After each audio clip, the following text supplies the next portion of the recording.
Hi and welcome to my channel. My name is Magnus. So there has been some updates or some news when it comes to ransomware. And this is a really tricky one. I don't know if this is a new attack vector, so to say, or if it's just an add-on on something existing. So the story is like this. A ransomware organization called BlackCat, and I think they're most famous for more or less taking down Las Vegas. They are the ones that did attack the MGM, forcing more or less people could not go into their hotel rooms because their key cards didn't work, and you could not play a lot of slot machines in Las Vegas because they were bricked by ransom.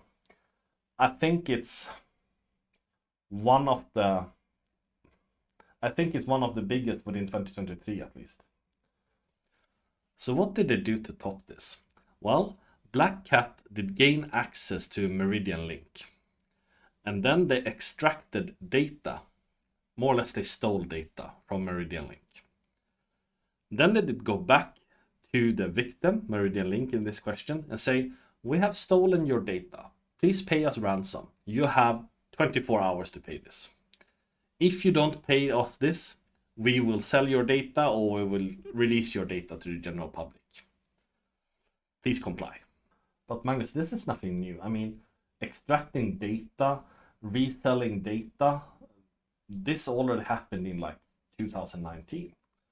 And you even have extortion when you go to like the customers of the specific victim and say like, yeah, we have your data because you're using this vendor or this supplier, and we did attack them.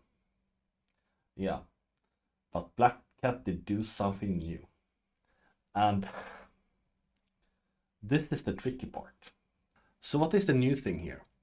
When Meridian Link didn't pay the ransom, BlackCat did file a report, a complaint to the SEC. So this is the US Securities and Exchange Commission, more or less the government. So they did file a report saying that the victim, Meridian Link, have not disclosed this cyber breach within time. So they should get a penalty for it. So here we have an attacker, BlackCat, filing a report against the victim because the victim didn't say that they were attacked. So this is not the law or rule as of yet. It will be in effect in middle of December. I haven't checked exactly what this is involving. We have similar requirements within the European Union as well. So if you have a breach that is involving like personal information, you need to report this within 72 hours. And there are more legislations about this as well. And some organizations, the larger they are, the faster that they need to report this data breach. So how can this be an issue? I mean, you should already report all your cyber incidents and so on. That's why we have these rules, and you should follow the rules and requirements for your country. Of course, that's not really the issue. The issue is that you're using the government rules and requirements to put additional pressure on the victim itself. So it will be one more extortion way. However, having said that, I think we can see some positive aspects in this as well, because I think there are companies and organizations that do not disclose their data breaches because they actually, I mean, they see this as like a pure financial thing, saying like, okay, option A is for us to pay this criminal organization, let's say it's 10 million US dollar. It's cheaper than option B because potentially we can lose 10% of our stock value because this is a really negative thing, or option C that we actually lose as customers because they lose trust in us and this will cost the revenue, whatever. So option A, paying like the cyber criminal, can be like the most financial sane option because it's the cheapest way. But what you need to consider is that not all attacks or cyber breaches are financially motivated. So not all cyber threat actors are actually after like money. So there is also threat actors that are, it can be nation states. It's meaning they don't care at all if you are impacted financially. It doesn't matter if you pay them.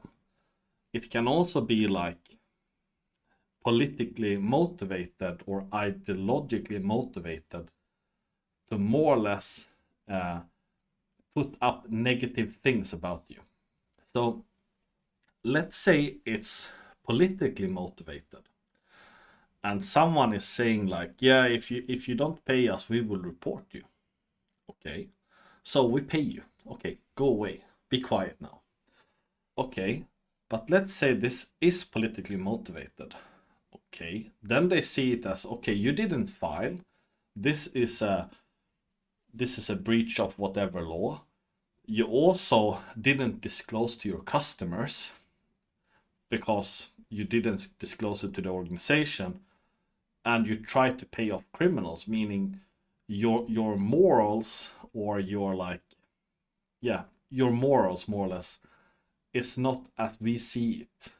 So then they can like shame you for like, yeah, you're trying to pay off this, but you actually lost this information that is really sensitive and important for the country, for the citizen, for whatever. So not all attacks are financially motivated. So you shouldn't see paying off a cyber criminal as even an option, because there is nothing that guarantees you that you get stuff back. It's nothing that guarantees you that it's not used later on. And most of these like new attacks with ransomware, it's just a part of a bigger attack, so to say. And it's not even sure that the same person or organization that gets a footprint within your organization is the one actually doing the attack. So ransomware as a service is something that getting more and more sophisticated, more and more cheaply, and harder to protect against. And when it's not financially motivated and it's something else, then it's really hard.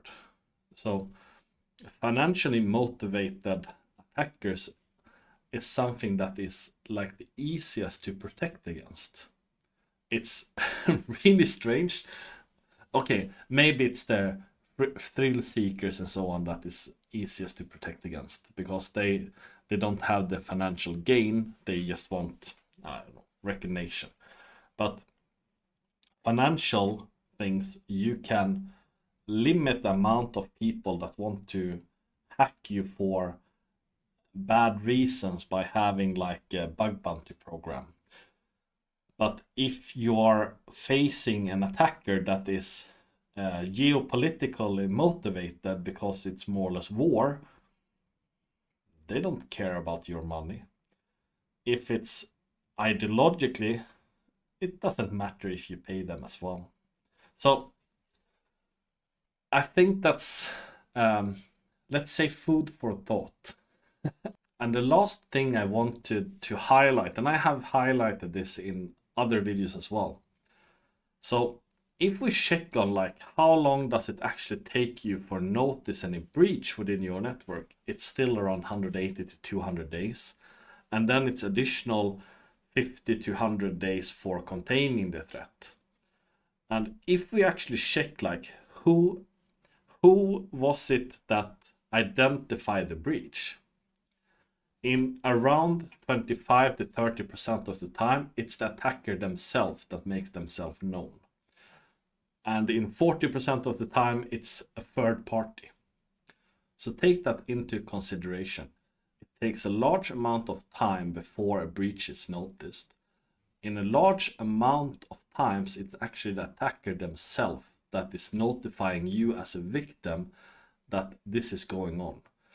And also, that there are many levels of ransomware when it comes to like lateral movement, data extraction, extortion when going to your vendors, to your customers, to your suppliers, employees, and now also government organization to report you for not complying with rules and regulations.